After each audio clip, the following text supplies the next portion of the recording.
Buenos días, hermanos. Van a abrir sus Biblias, por favor, en Jeremías capítulo 9. Y disponemos nuestro corazón y nuestra vida, todo nuestro ser en esta mañana para estudiar el capítulo 9 del libro de Jeremías. Jeremías capítulo 9, versículo 23 y 24 inicialmente vamos a leer. Yo creo que todos ustedes vayan, porque esos textos son parte de la conclusión especial del capítulo que nos ayudan a comprender la temática de este libro. Leamos juntos el 23 y el 24.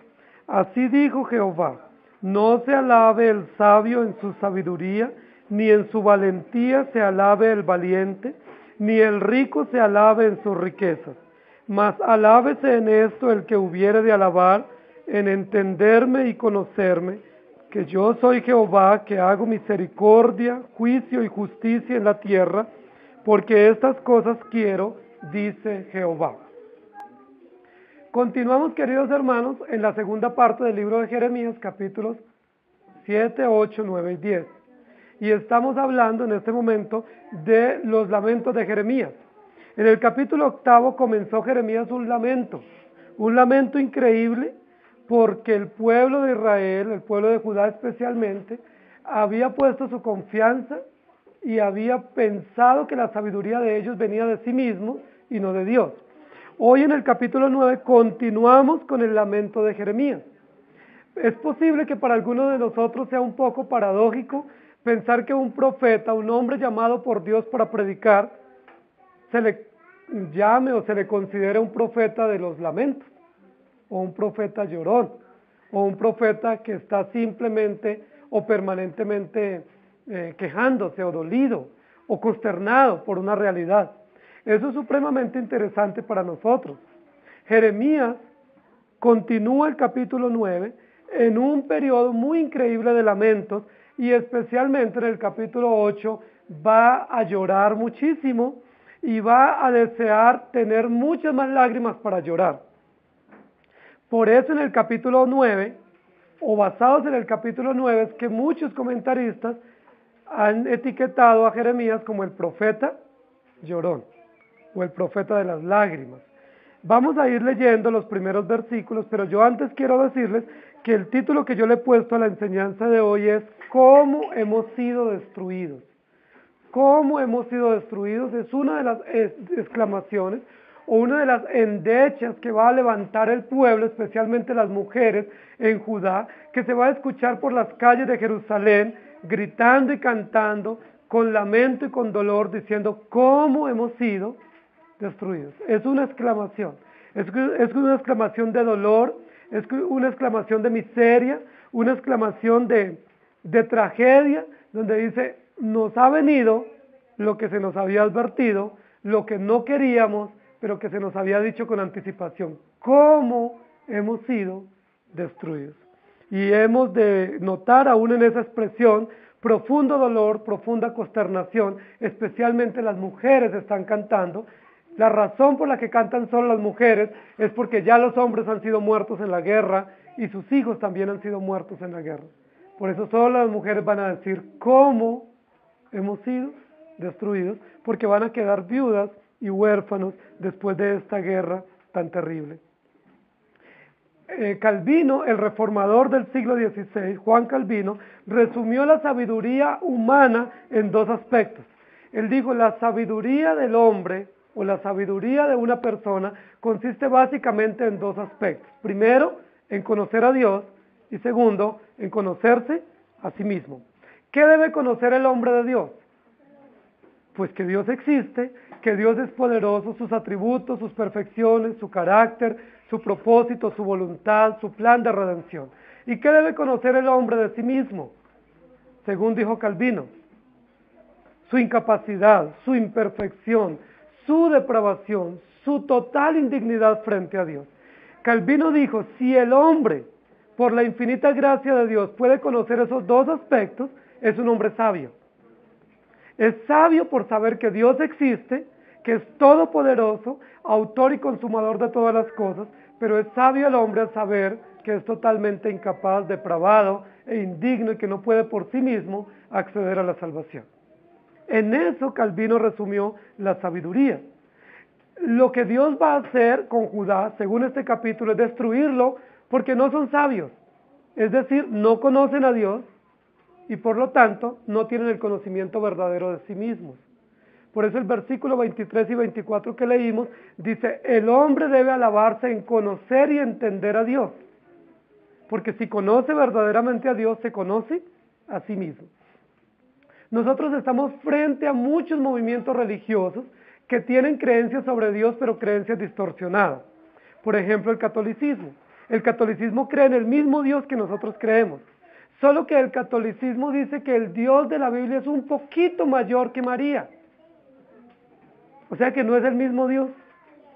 Porque ellos dicen que sí es el Dios verdadero, pero que ese Dios, además del mensaje revelado, requiere la ayuda, la intercesión y la mediación de María. Un error terrible, ¿cierto? ¿Qué cree el arminianismo?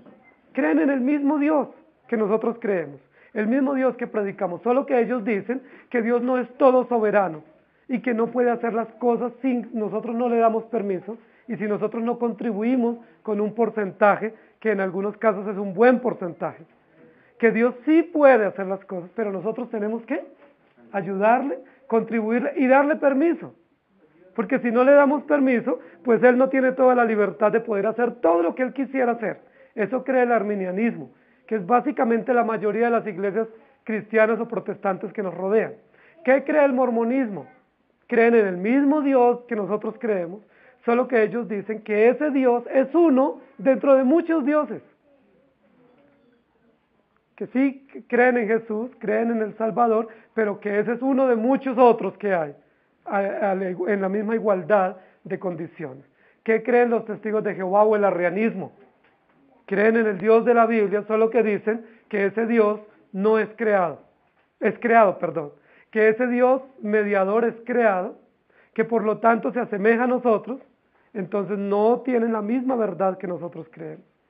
Lo que la Biblia nos va a enseñar hoy es que nosotros necesitamos creer en el único y verdadero Dios revelado en la Escritura y tener el conocimiento correcto de nosotros mismos. Básicamente, la Biblia va a presentar a Jesús aquí, o a Dios aquí en este capítulo, como Dios de misericordia. Ese es uno de los atributos o de las perfecciones maravillosas del Dios de la Biblia. Dios de misericordia. Versículo 23 y 24 leímos, alábese en esto el que hubiere de alabarse, en entenderme y conocerme, que yo soy Jehová, que hago misericordia, juicio y justicia en la tierra, porque estas cosas quiero, dice Jehová. ¿Qué tres cosas dice Dios que debemos conocer de Él básicamente? Que es un Dios de misericordia, un Dios de justicia y un Dios de juicio. Esas tres cosas definen básicamente el carácter de Dios, tanto para los creyentes como para los incrédulos. No es solamente misericordia, porque la misericordia sin el juicio no tiene sentido. ¿Qué es lo que nos enseña la palabra misericordia en la Biblia? Hay por lo menos dos palabras en la Biblia que nos ayudan a comprender el término misericordia, que es yesed y charis en el griego y en el hebreo. Esos dos términos lo que indican es el amor fiel de Dios o el amor pactual de Dios para un pueblo desobediente.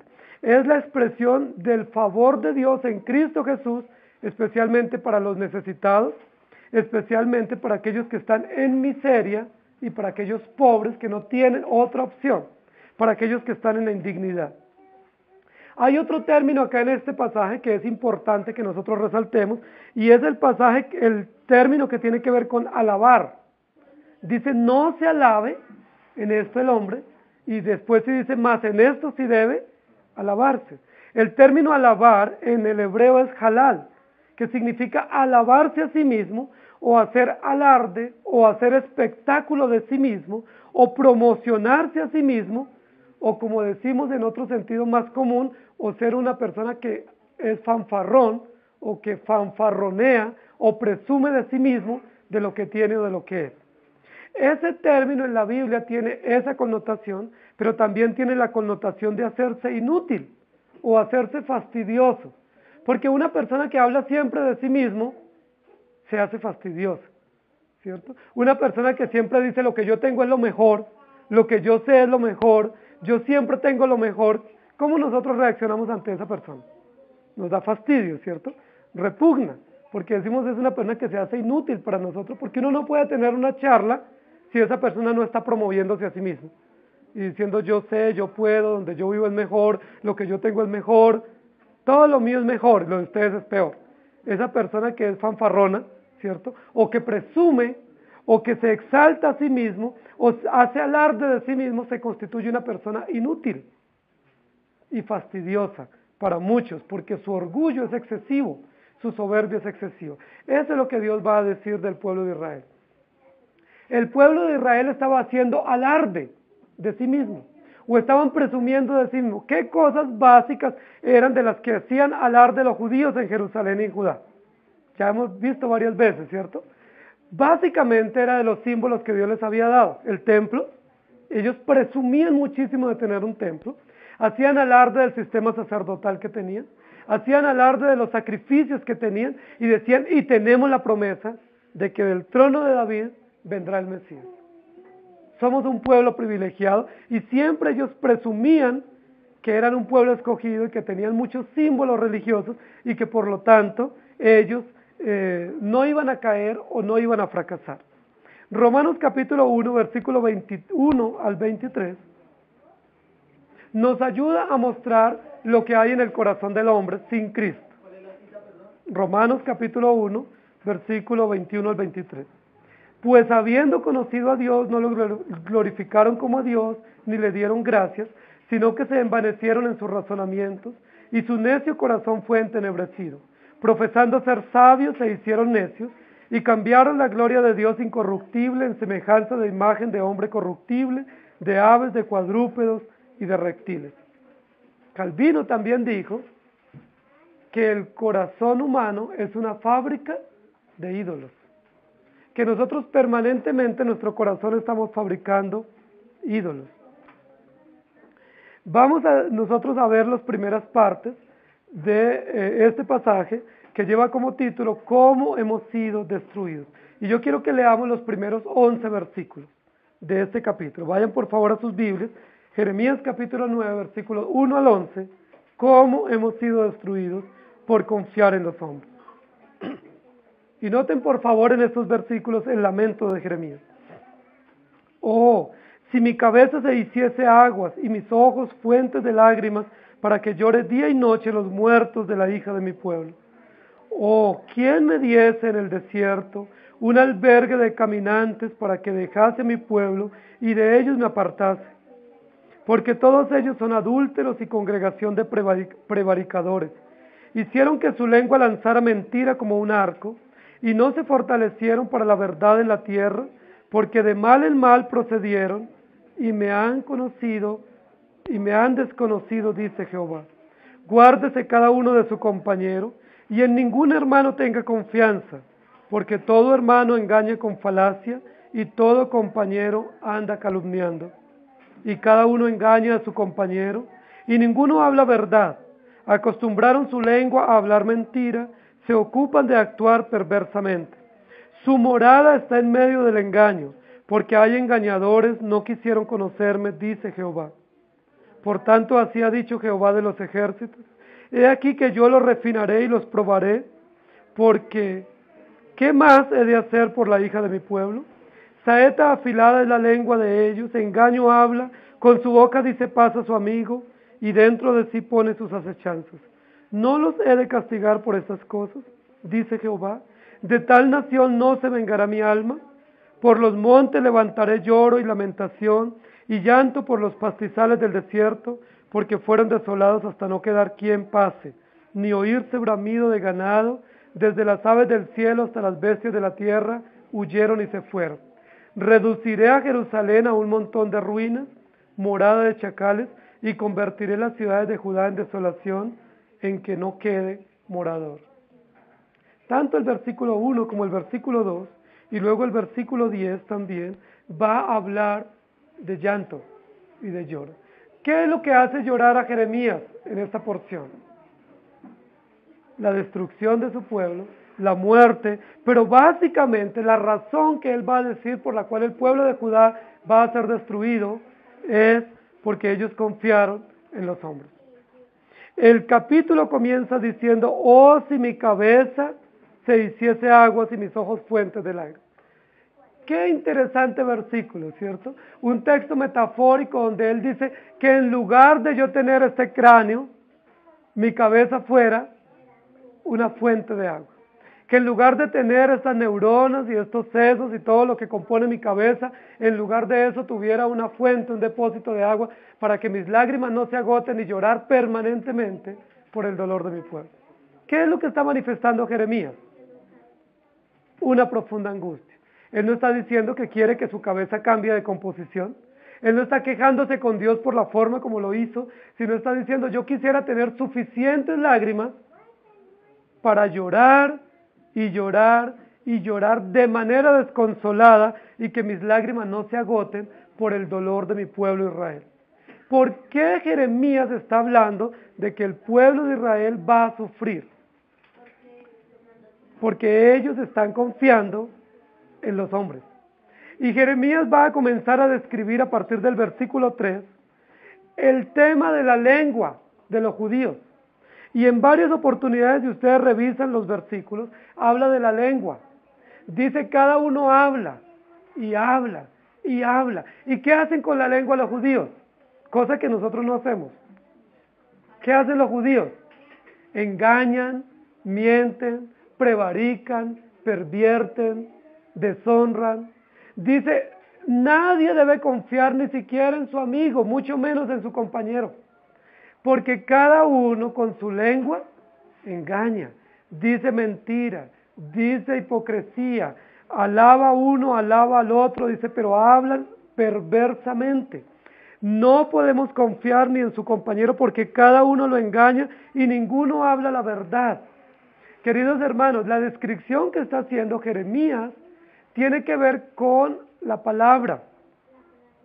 Una de las acciones que nosotros tenemos o de las facultades que Dios nos ha dado es la facultad de hablar. Tenemos, gracias a Dios, una facultad hermosa que es la facultad de poder comunicar, es la facultad de poder expresar. Es una facultad hermosa que Dios nos ha dado. Dice la Biblia que Dios nos bendijo con la oportunidad de poder hablar.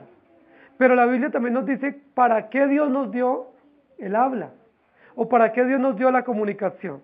La Biblia nos dice cómo debemos usar nuestra lengua. En este pasaje dice que los judíos estaban usando de manera incorrecta su lengua.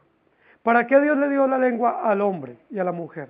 Dice para que alabe a Dios, para que le adore, para que le exalte, para que le engrandezca, para que le reconozca, para que profese y proclame la verdad. ¿Pero qué estaban haciendo en Judá con su lengua? Diciendo mentiras, usando su palabra para engañar, para prevaricar, para alzarse uno contra otro y para decir todo lo que no se debía decir. Jeremías está profundamente dolido. Dice porque alzaron su lengua con mentira y dice que usan su lengua como si fuera una saeta. Una de las armas de guerra comunes en esa época eran las saetas o las flechas o el arco, ¿cierto? Dice que empezaban el arco y ponían la flecha y lanzaban la flecha para lograr el objetivo. Los judíos dicen que usaban la lengua como si fuera una arma de guerra, ¿cierto? Entesaban el arco, ¿cierto? Y disparaban la flecha, es decir, emitían palabras o emitían discursos que iban como si fueran dardos, como si fueran flechas con objetivos mortales para destruir.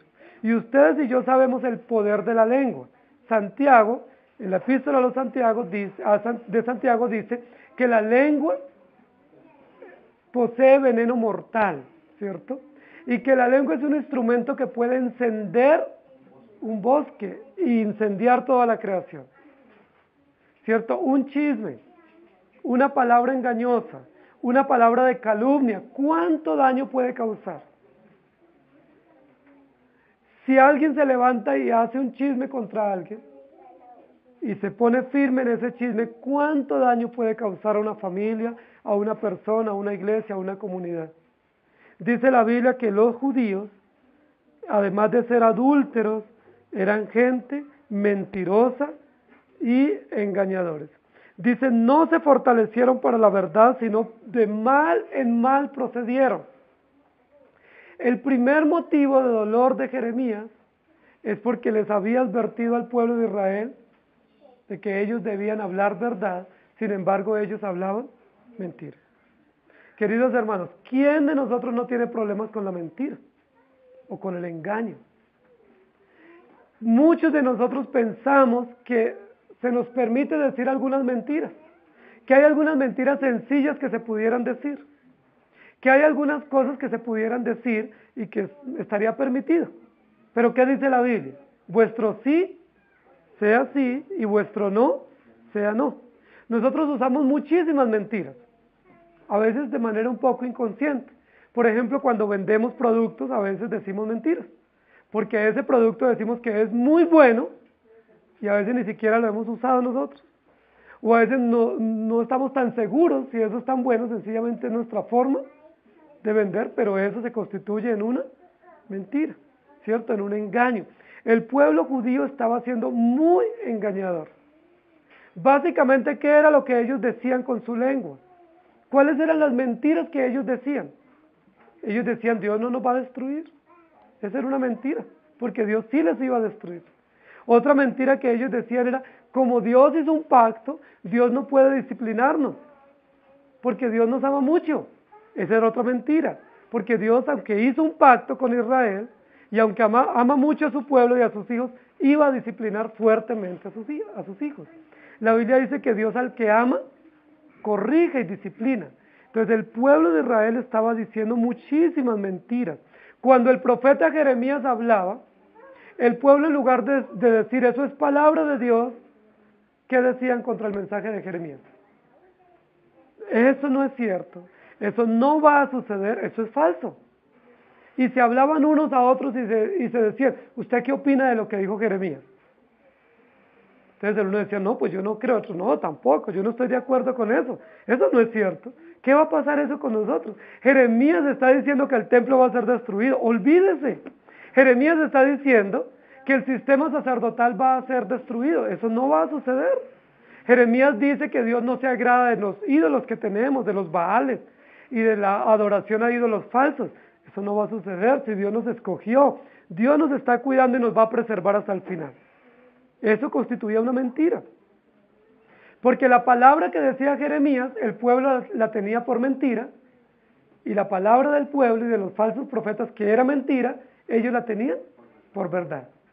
Era una contradicción. Y Jeremías está diciendo, yo estoy con muchísimo dolor, con muchísimo lamento, porque el pueblo dice mentira.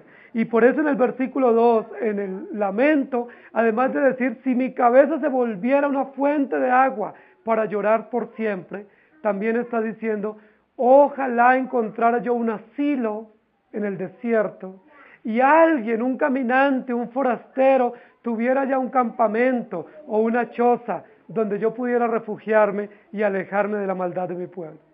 Queridos hermanos, Jeremías en su lamento llega a una consideración que muchos de nosotros a veces hemos llegado frente a la maldad. Y es decir, ¿cómo podemos nosotros vivir en medio de una sociedad tan corrupta? ¿Cómo educar hijos en medio de una sociedad tan corrupta? ¿Por qué no buscar un lugar bien apartado? ¿Por qué no irnos para la montaña? ¿Cierto? O para una cueva, o para un desierto. Posiblemente allá pudiéramos alejar a nuestros hijos de tanta maldad, de tanta perversión, de tanto dolor. Yo sé que algunos de nosotros hemos pensado en algunos momentos eso. ¿Sí? Es tanta la maldad que nos rodea, de nuestro propio corazón, del corazón de nuestros hijos, en los medios de comunicación, en todo el contexto, es tanta la maldad, tanto el adulterio, la fornicación, tanta la perversión que uno dice, yo no puedo vivir así. Yo quisiera irme y construirme una casita por allá, o una casita en el aire, o una casita en una montaña, en una caverna. Y ustedes saben que ha habido algunos grupos extremistas que han llegado a esa conclusión.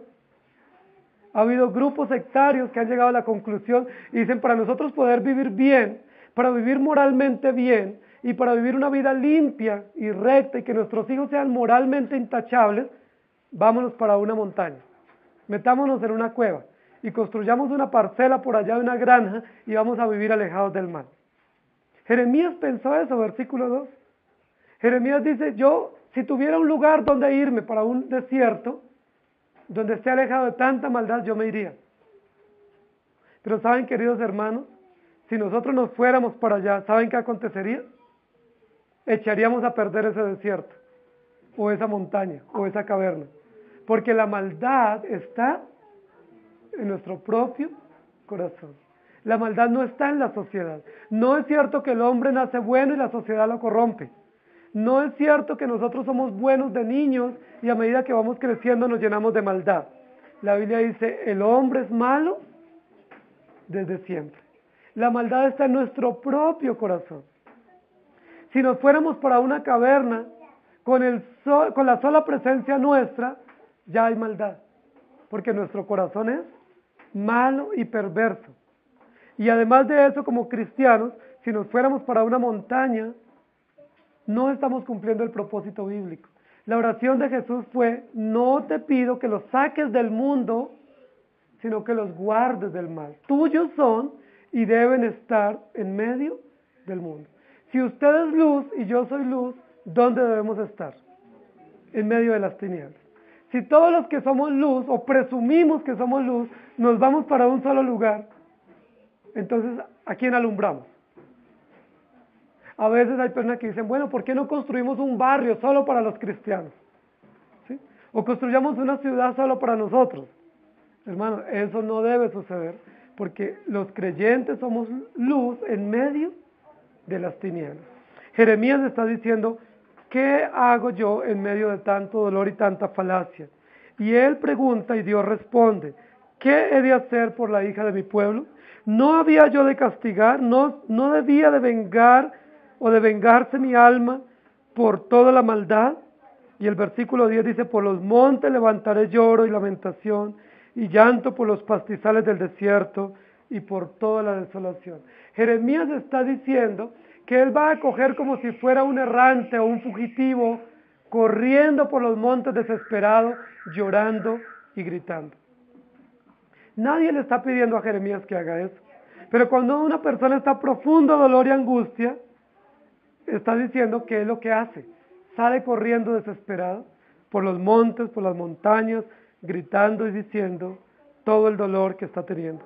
El versículo 10 va a decir Jeremías que toda la creación va a ser destruida, la vegetación, las plantas, las aves, las bestias, van a huir, se van a ir por el dolor, porque la destrucción es grande.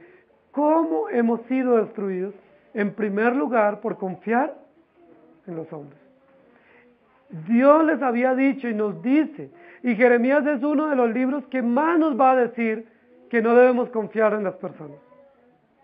Jeremías nos va a decir, maldito el hombre que confía en el hombre. Jeremías nos está diciendo acá, no confíe en su compañero, no confíe en su amigo. ¿Qué es lo que implícitamente está diciendo Jeremías en este discurso? Confía solamente en el Señor. Confía solamente en el Señor.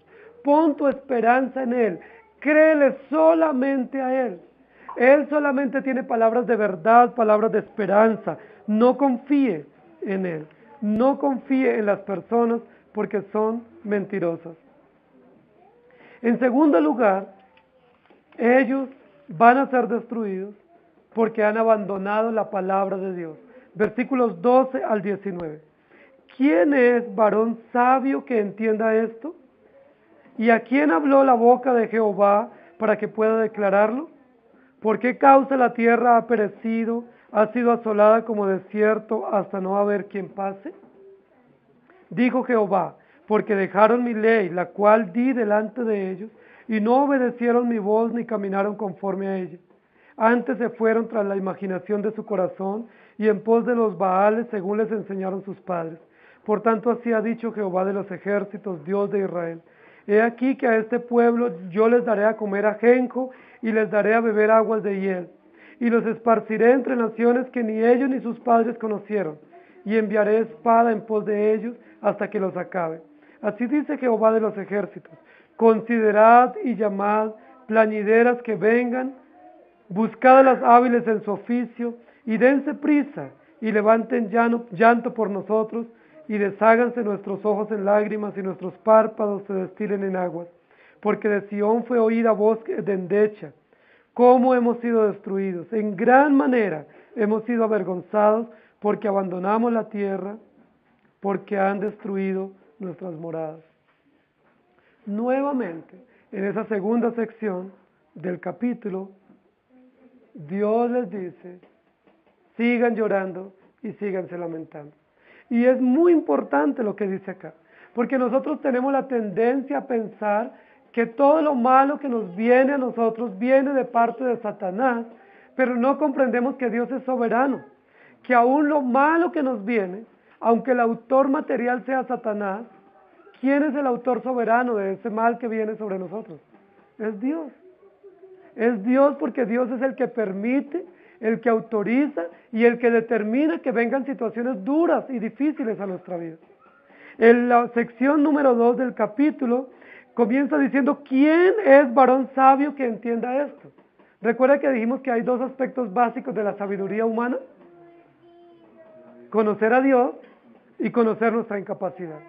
La pregunta del capítulo es, ¿hay alguno sabio entre ustedes que entienda lo que les va a pasar? ¿Hay alguno sabio entre ustedes que comprenda por qué les va a pasar lo que les va a pasar? Miren, hermanos queridos, una de las cosas importantes en la manifestación pedagógica del mensaje divino es que Dios no solo nos advierte del castigo, sino que nos dice por qué nos va a castigar. Muchos de nosotros castigamos sin dar razones. ¿Y por qué? Porque sí, y listo. Punto. ¿Sí? Te voy a disciplinar porque te lo mereces, pero no te digo por qué. Dios no hace eso. Dios nos va a disciplinar, pero nos dice primero con anticipación que nos va a disciplinar, pero también nos da la razón.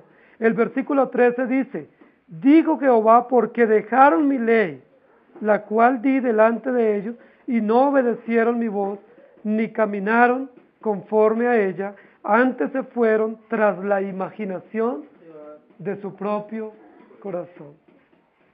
Dios dice, yo les voy a disciplinar porque dejaron mi ley, porque la abandonaron deliberadamente la ley que les di, la ley pública que les di, y se fueron tras la imaginación de su corazón.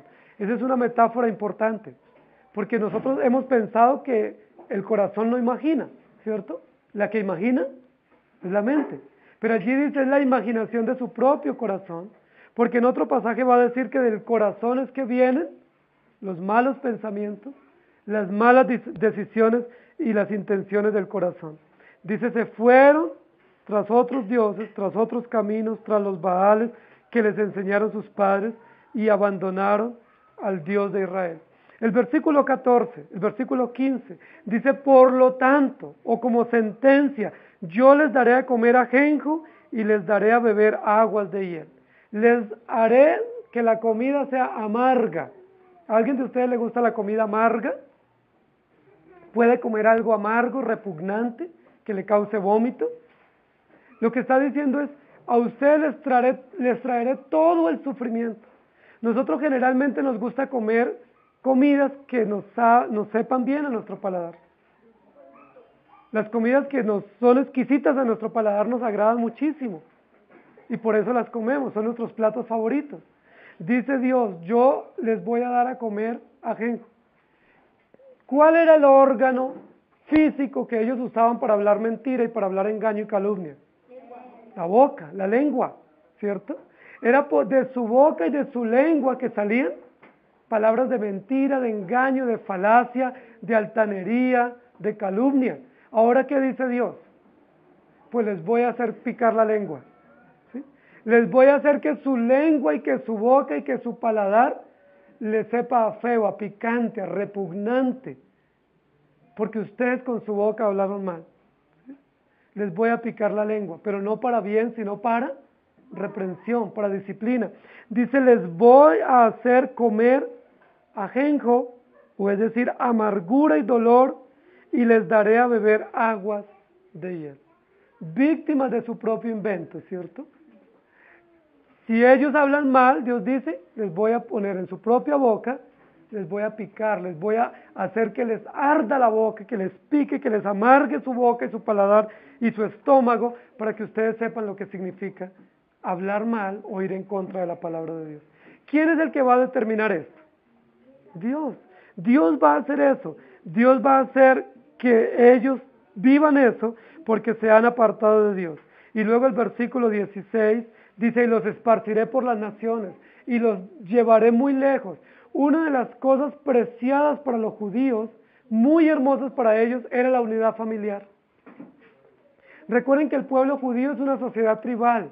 Fue diseñada así desde el comienzo, para ser una sociedad tribal que se constituía y se desarrollaba a través de tribus, donde tenían territorios propios, donde las tribus no podían pasar los límites, sino que se crecían, se casaban, tenían nuevas familias, pero vivían juntos en los territorios, como la misma tribu, y ellos se sentían muy orgullosos de eso, de la tribu la que tenían y sus terrenos, sus pastos, sus caballos, sus fuentes de agua y sus familias creciendo juntos.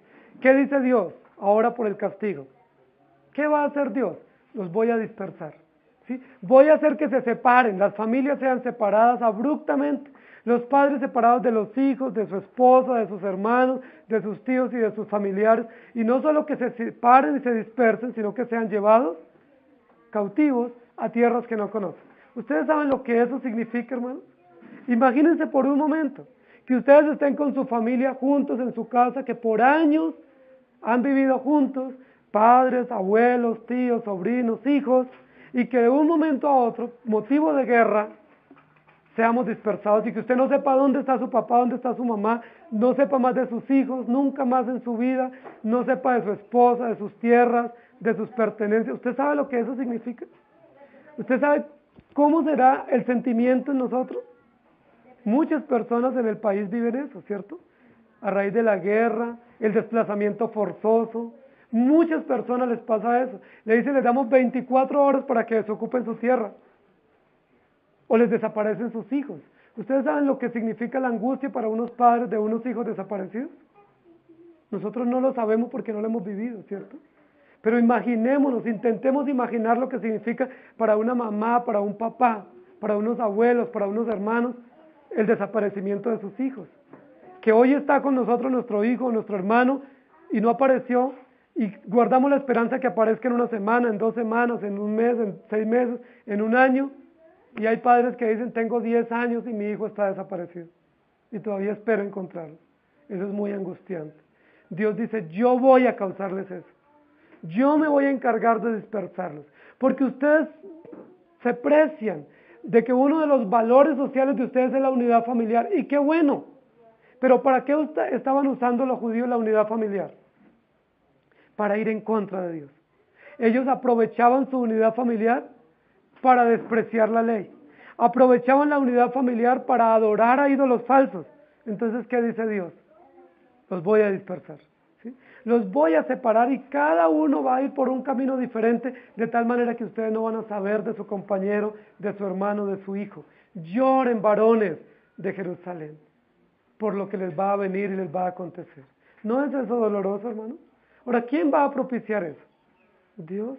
Dios se va a encargar de destruir lo que ellos habían apreciado. El versículo 17 dice, por favor, llamen plañideras, es decir, mujeres que lloren. En esa época se acostumbraban mujeres que lloraban o que hacían endechas, que eran cantos fúnebres, ¿sí? O mujeres que en otros lugares, aquí en nuestro país las llaman las lloronas, ¿cierto? Que las contratan para venir a los funerales para llorar, aunque el muerto no sea de ellos. ¿Sí? Vienen y lloran y hacen que la gente llore y entonan canciones o músicas tristes, canciones fúnebres. En esa época existían, ¿cierto? Plañideras, mujeres que venían a llorar y a dolerse. ¿Qué es lo que Dios le dice al pueblo de Israel? Prepárense, alístense, contraten, busquen las más hábiles en el oficio, contrátenlas, páguenlas, tráenlas de lejanas tierras, busquen que vengan plañideras, mujeres que lloren y que compongan canciones, las canciones más tristes, para que canten a sus muertos, porque ustedes no van a poder cantarles, porque todos ustedes van a morir. Contraten quien venga y llore por ustedes, y levanten endechas o canciones fúnebres. ¿No es eso doloroso, hermanos? El pueblo judío tenía que, por anticipado, prepararse para contratar quien iba a llorar por la muerte de los judíos. Dios lo que les está diciendo es, el dolor que viene es tan grande que ni ustedes mismos lo van a poder soportar, ni lo van a poder presenciar algunos de ustedes.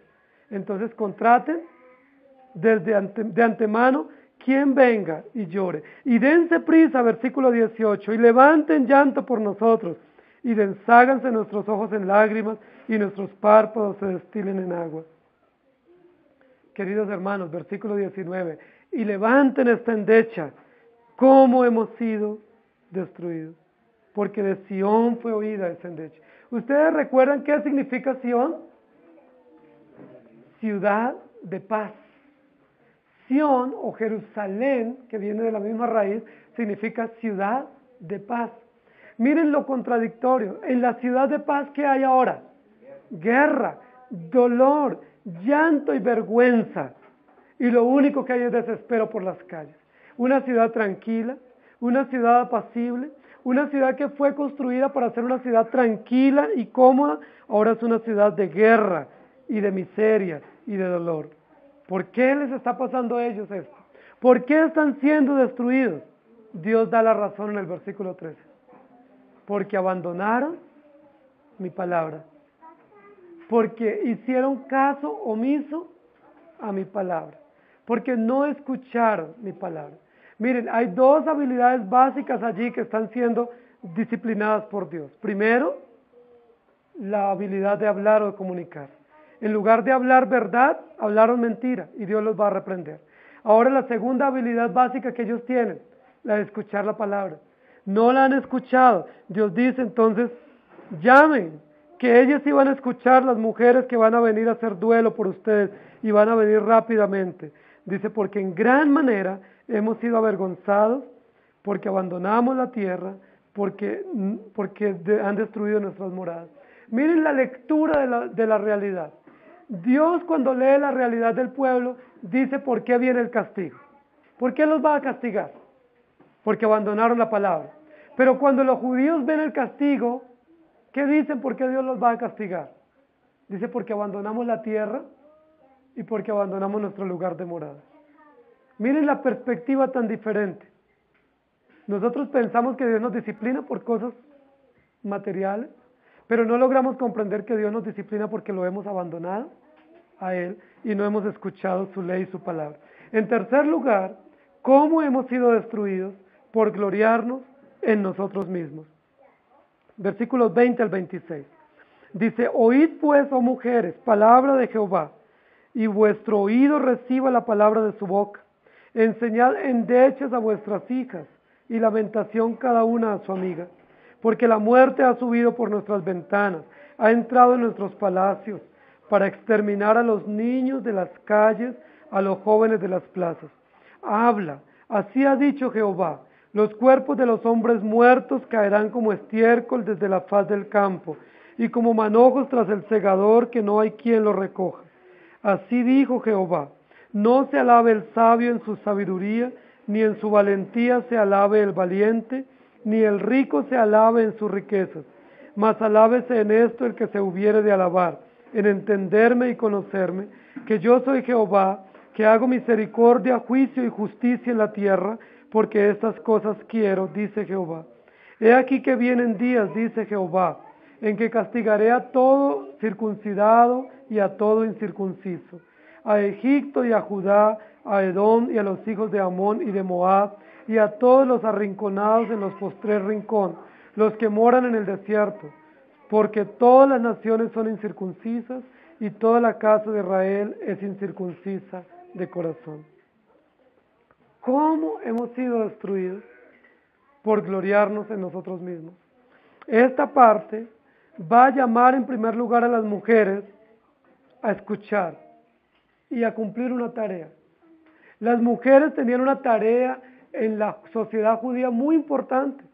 La labor de las mujeres estaba de manera especial en la familia, se ocupaba en la infancia temprana de cuidarlos y de instruir a sus hijos y a sus hijas. Pero aquí en este momento Dios está llamando a las mujeres para que cumplan una tarea, pero es una tarea supremamente trágica. Y se reúnen a sus hijas, ahora que pueden, y enséñenles canciones fúnebres. Enséñenles endechas para que cuando ustedes mueran, sus hijas les canten endechas. Reúnan a sus hijas y pasen tardes enseñándole o componiendo o recordando canciones de dolor, de tragedia por la muerte, y enséñeles eso. Dice, porque va a venir el momento en que serán exterminados los niños, los jóvenes y toda la sociedad. ¿A ustedes no les parece muy doloroso para una madre tener que enseñarle canciones fúnebres a su hija antes de morir, diciéndole, hija, te enseño esas canciones para que cante el día que yo me muera? Esa no debiera ser casi labor nuestra, porque nosotros realmente no estamos muy interesados en preparar nuestro funeral. Sabemos que vamos a morir, estamos preparados para ese momento por la gracia de Dios, pero no estamos preocupados qué canción quiero que me cante, porque eso ya es problema de los que queden vivos. Los que queden vivos verán qué canción nos cantan y ya no la vamos a escuchar, ni nos va a interesar. Pero lo que está diciendo Jeremías aquí es, por favor sean conscientes de que eso que ustedes habitualmente no prepararían, es mejor que lo preparen por la gran maldad que viene para Jerusalén, por el gran dolor y la gran miseria que viene para ellos. Dice, todos serán muertos y caerán como estiércol sobre la faz del campo, como un manojo, como cualquier cosa que se cae y no hay quien lo levante. Jeremías nuevamente va a decir, van a morir los judíos y no solo van a morir, sino que no van a tener una sepultura digna, como era común. Versículos 23 y 24, va a decir Jeremías 3 aspectos en los cuales el pueblo de Israel tenía su confianza. 3 aspectos. Primero, se confiaban en su propia sabiduría. Segundo, confiaban en su propia valentía. Y tercero, estaban confiando en su riqueza. 3 cosas, 3 aspectos que nosotros también caemos con facilidad. Con muchísima facilidad confiamos en nuestra propia opinión. Con muchísima facilidad nosotros confiamos en nosotros mismos. Con muchísima facilidad confiamos en nuestra propia valentía o en nuestras propias fuerzas. Y con facilidad confiamos en la riqueza. En esos 3 aspectos el pueblo de Israel estaba confiando: en su sabiduría, su valentía y su riqueza. Queridos hermanos, David y Goliat, que es una historia conocida por nosotros, es un ejemplo muy importante para no confiar en nuestra valentía. ¿Se acuerdan que confiaba Goliat? En su valentía, ¿cierto? Era tan valiente, tan adiestrado para la guerra que dice, nadie podrá enfrentarme. Pero ¿qué cuenta la historia?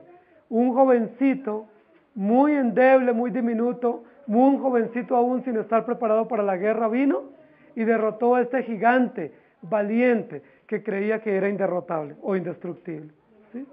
Tenemos otro ejemplo, y es el ejemplo de Job. Job tiene muchísima riqueza. ¿Qué pasó con la riqueza de Job de un momento para otro?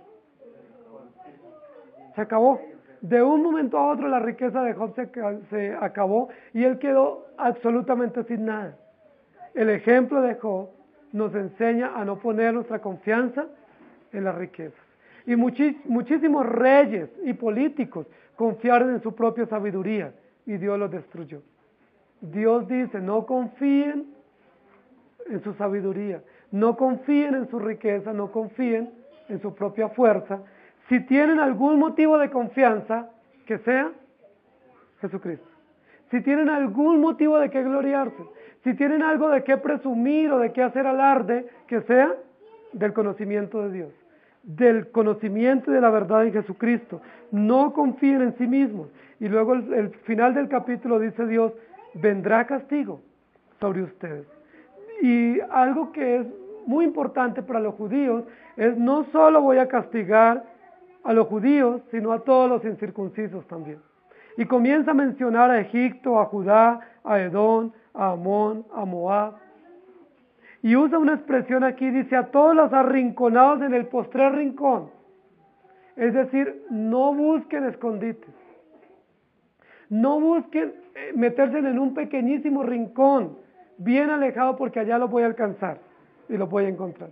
Yo no sé si alguno de ustedes recuerda cuando sus padres los iban a disciplinar, que ustedes salían corriendo a esconderse. Y que algunos de ustedes tenían escondites favoritos. Entonces sabían que ahí no los iban a poder encontrar, o su mamá no alcanzaba a subir, o su papá hasta allá, a bajarlos, o a encontrarlos. Siempre nosotros teníamos escondites, o salir corriendo al campo ¿cierto? O subirse a un lugar o a un árbol, a algún lugar buscábamos escondernos. Esa es la metáfora que está usando acá. Así como nosotros buscábamos escondites para huir del castigo, ¿qué va a hacer Judá y Jerusalén? Van a buscar escondites. Pero Dios dice, no les va a valer. No importa el rincón donde ustedes vayan, el refugio donde ustedes se oculten, allí los voy a encontrar y los voy a castigar. Eso es esperanzador para los judíos.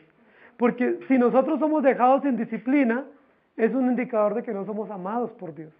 La Biblia dice que como Dios ama a su pueblo, los disciplina. Entonces es importante que aunque huyamos de la disciplina, Dios nos alcanza y nos disciplina. Y el versículo termina diciendo, porque todas las naciones son incircuncisas y toda la casa de Israel es incircuncisa de corazón. Recordando nuevamente una señal de pacto. Dios había elegido a su pueblo Israel y les había dado una señal de pacto visible. ¿Recuerdan cuál era la señal de pacto? La circuncisión. Esa señal de pacto visible, física, que era aplicada en el cuerpo, indicaba una señal interna obrada por el Espíritu Santo en el corazón. Lo que indicaba la circuncisión visible era la circuncisión del corazón. La circuncisión visible era Dios nos hace partícipes de su reino y Dios nos limpia del pecado. Pero esa señal era aplicada internamente por el Espíritu Santo en el corazón del remanente. ¿Qué es lo que está diciendo el final de este capítulo? Y termina con esa idea, la última línea. Dice, porque todo Israel es incircunciso de corazón. La pregunta es, ¿luego todo Israel no era circuncidado? Claro que sí. Todos ellos habían sido circuncidados por los sacerdotes. Todos ellos habían sido muy rigurosos en el cumplimiento ritual. Habían sido cuidadosos y milimétricos. Al octavo día, sus hijos varones, todo hijo varón judío, era circuncidado. Era un rito muy importante que no se podía pasar por alto. Pero ¿qué es lo que está diciendo Dios? Ustedes externamente se miran y están cumpliendo. Externamente se observan y ritualmente, ceremonialmente están bien. Pero yo estoy viendo internamente. ¿Y qué es lo que estoy viendo internamente? Que su corazón es incircunciso. Es decir, su corazón no me pertenece, su corazón no ha sido limpiado de la maldad. Queridos hermanos, el ojo escrutador de Dios va mucho más allá de cualquier radiografía visible. Cuando nosotros vamos a una radiografía o un escáner, ¿cierto? Un TAC, los equipos médicos tienen la capacidad de detectar cosas que visiblemente no podemos ver así sin la ayuda técnica de un equipo. Pero el ojo de Dios va mucho más allá de lo que daría como resultado una ecografía, una radiografía o un escáner. El ojo de Dios va a lo que nosotros no vemos ni conocemos. Dios va al corazón. Los judíos decían, estamos bien. ¿Recuerdan que así decían? Nada malo nos pasará. Pero ¿qué dice Dios? Están muy mal. Van a ser destruidos. Su corazón es un corazón malo y perverso, un corazón sin circuncidar. En la parte inicial del capítulo decía, tienen un corazón lleno de imaginación, lleno de engaño. Queridos hermanos, ¿qué hacemos? Hay dos análisis de la realidad. El análisis que nosotros hacemos en nuestra supuesta sabiduría y el análisis que hace Dios de nuestro corazón. ¿A cuál atendemos? Si usted se mira a sí mismo, ¿cómo se ve? Usted se ve bien, usted está bien, está con salud, tiene trabajo, le va bien, está teniendo éxito. Si usted se mira a sí mismo, usted está bien. O sea, no hay razón para preocupar. Pero si Dios nos mira a nosotros y nos examina, ¿cómo nos ve? Pecadores, inconstantes, incircuncisos, rebeldes, necios. ¿A cuál diagnóstico atendemos? Ahora, si atendemos el diagnóstico nuestro, pues listo, no hagamos nada porque estamos bien, pero va a venir destrucción sobre nosotros. Pero si atendemos el diagnóstico de Dios, ¿qué hacemos? Debemos arrepentirnos, ¿cierto? Debemos pedir al Señor misericordia. No debemos esperar llorar por el dolor de la destrucción, sino llorar de arrepentimiento. ¿Cómo hemos sido destruidos? Queridos hermanos, a modo de conclusión, ¿Cuál es el motivo de gloria suya? Segunda de Corintios 10, 17 y 18 dice, mas el que se gloríese en el Señor, porque no es aprobado el que se alaba a sí mismo, sino aquel a quien Dios alaba. ¿Cuál es el motivo de gloria suya? ¿Qué cosas le hacen sacar pecho a usted?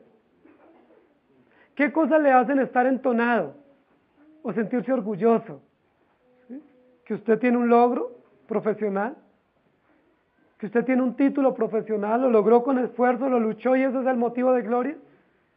Muchos de nosotros tenemos en la sala principal el título colgado, para que quien llegue sepa nuestro logro, porque es motivo de orgullo, es mi gloria, ¿sí? Muchos de nosotros en la casa tenemos ahí en la sala principal los trofeos. ¿Por qué? ¿Qué están indicando esos trofeos?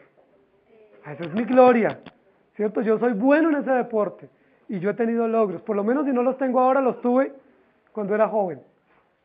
Pero, ¿cuáles son los motivos de gloria nuestros? ¿La camiseta que nos ponemos? ¿El equipo al cual seguimos? ¿El trabajo que tenemos? ¿Cuáles son los motivos de gloria? Piensen por favor un momento. Piensen un momento. ¿Qué les hace sacar pecho a ustedes y sentirse orgullosos? ¿Su riqueza? ¿Su fuerza física? ¿Su presencia? Es que yo tengo presencia. Ese es mi orgullo. Donde voy todo el mundo tiene que ver conmigo. Todo el mundo tiene que ver con mi presencia o con lo que yo tengo, o con el dinero, o con mi familia, o mi apellido. Queridos hermanos, ¿saben qué dice la Biblia acá? Si esos son nuestros motivos de gloria, estamos mal. Vamos a ser destruidos. Si el motivo de gloria nuestro es que tenemos casa, carro, que tenemos bienestar, que tenemos estabilidad, vamos a ser destruidos. Porque nuestro motivo de gloria única y exclusivamente tiene que ser Jesucristo. Dice, mas alábese o gloríese en esto el que tenga en qué gloriarse, en conocer y entender a Dios. ¿Alguno de ustedes se siente orgulloso de ser hijo de Dios? ¿Alguno de ustedes dice, no, mi motivo de gloria es saber que soy un miserable pecador y que Dios me perdonó? Mi motivo de gloria es saber que soy incapaz por mí mismo y Dios tuvo misericordia de mí. Mi motivo de gloria es que siendo yo un depravado, un rebelde, Dios aún se fija en mí y tiene misericordia de mí. Habla de tres aspectos de gloria, ¿cierto? Misericordia, justicia y juicio. Queridos hermanos, usted no se puede enorgullecer de lo que tiene, porque usted no tiene nada. Usted no puede enorgullecerse de lo que usted es, porque usted frente a Dios no es nada. Usted no puede presumir absolutamente de nada, porque si usted tiene algo, no lo tiene por sí mismo. Si tiene algo, lo tiene por la misericordia de Dios. Si Dios le dio belleza física, eso no le pertenece a usted. Eso es bondad de Dios. Si Dios le dio un buen trabajo, eso no es por su esfuerzo, es por Dios. Si Dios le dio a usted valor o vigor físico, no es por usted, es por Dios. Queridos hermanos, el único motivo de gloria, lo dice Jeremías, se llama Jesucristo. No es el templo, no es el sacerdocio, no es nada que podamos tener. ¿Por qué celebramos tanto los triunfos de la selección? ¿Por qué nos sentimos tan victoriosos cuando la selección triunfa? Porque es parte de la gloria nuestra. Pero ¿por qué no nos sentimos gloriosos de saber que Jesucristo murió por nuestros pecados? ¿Por qué no levantamos quebranto o dolor de gratitud diciendo, Señor, yo puedo gloriarme en ti, de que siendo yo miserable, tú me perdonaste? De que siendo yo una persona rebelde y que no soy diferente a como describe la palabra acá, tú tengas misericordia de mí. Misericordia significa pacto. Misericordia es un término que viene del yesed, del hebreo, yesed, que significa amor pactual o amor fiel. Eso significa que si usted se porte como se comporte, ¿qué va a pasar con la misericordia de Dios? Va a permanecer. Pero eso no es garantía para que usted se porte mal. Porque si usted y yo nos portamos mal, vamos a sufrir las consecuencias. Y vamos a tener que dolernos por todo el sufrimiento. Y vamos a tener que comer ajenjo, ¿sí? Y hiel de dolor y de amargura Pero si usted se gloria en el Señor, va a disfrutar de la misericordia del Señor. Vamos a terminar pensando cuál es el motivo de gloria suya. Y si motivo de gloria suya es material, su sabiduría, su fortaleza física o su riqueza, usted tiene que pedir perdón al Señor. Y tiene que decirle, Señor, perdóname y permíteme entender que debo solamente conocerte y entenderte. Cierren sus ojos, por favor. Amado Señor, el pueblo de Israel y el pueblo de Judá, aún los elegidos, van a ser destruidos físicamente como castigo natural por su pecado. Porque teniendo la ley de Dios, no la obedecen, sino que la rechazan. Y porque teniendo la verdad tuya, hablan mentira cada uno. Porque no pueden confiarse el uno en el otro, sino que van de mal en peor. Señor, tu palabra nos habla en esta mañana a que nuestro motivo de confianza y de gloria sea solamente tú, porque solo tú debes recibir la gloria. Y eso es lo que nos enseña la palabra y lo que nos enseña el catecismo y nuestros documentos estándares, que nosotros vivimos para la gloria de Dios. Solo para el Señor sea la gloria. Tu palabra nos enseña que por ti, de ti, para ti son todas las cosas. Señor, te pedimos perdón, porque muchos de nosotros tenemos como algo glorioso, o nos gloriamos de nuestros propios triunfos, nuestros títulos, nuestros logros profesionales, nuestros logros en el deporte, nuestros logros en la economía. Señor, muchos de nosotros hacemos alarde de lo que tú nos has dado, pensando que lo hemos logrado por algún mérito, pensando que lo tenemos por algún favor nuestro, por nuestro esfuerzo, por nuestra diligencia, por nuestra buena mayordomía. Señor, y te pedimos perdón. Señor, es motivo de lágrimas y de endecha, Señor, si nosotros estamos confiando en esas cosas. Si aún después de todo el conocimiento que hemos recibido de ti, seguimos confiando en nosotros mismos y en glorias tan pasajeras como el deporte, como las cosas materiales, como nuestra propia salud o vigor físico. Perdónanos, Señor. Ayúdanos, Señor, a gloriarnos solamente en ti. Ayúdanos a reconocer que todo motivo de gloria o de gratitud corresponde solamente a ti. Solo a ti, Señor. Que nuestro motivo de alabanza sea en conocerte y entenderte, en buscar tu rostro. Que nos esforcemos y que nuestros hijos sean instruidos en el camino tuyo desde temprana edad. Vivimos una sociedad que se está descomponiendo cada día más. Señor, lamentablemente muchos de los hijos nuestros que están llegando a la adolescencia, vemos cómo su corazón se desvía tras la maldad. Señor, con dolor vemos que muchos de nuestros hijos que están comenzando apenas a crecer, en lugar de acercarse a ti, están tomando distancias. Señor, cuánto dolor nos da esto, cuánta angustia y cuánta tristeza. Señor, ten misericordia de nosotros. Ayúdanos a nosotros como padres a instruir a nuestros hijos con diligencia, no como estas madres que tenían que enseñarle canciones fúnebres a sus hijas, sino que antes que esto, enseñemos tu palabra a nuestros hijos. Que las madres, los padres, los abuelos no agoten esfuerzos en instruir a sus hijos en los caminos tuyos, con el discurso, con el ejemplo, con lágrimas en sus ojos, instruyendo a sus hijos, advirtiéndoles, previniéndoles, encaminándoles, forzándoles en tu camino, porque nuestros hijos se pierden, Señor, si no les instruimos en tus caminos. Nuestra única confianza eres tú. Que nuestros hijos aprendan a amarte, que nuestros hijos aprendan a ver que el único motivo de gloria y conocimiento y gratitud eres tú. Ten misericordia, Señor, de nuestros hijos y nuestros jóvenes y encamínalos por el buen camino, porque si no, seremos destruidos. Seremos víctimas del dolor y de la angustia por habernos apartado de ti. Ayúdanos a apreciar tu palabra y a tenerla en el lugar central de nuestro corazón. Solo tú lo puedes hacer por tu gracia y por tu misericordia. En Cristo Jesús. Amén.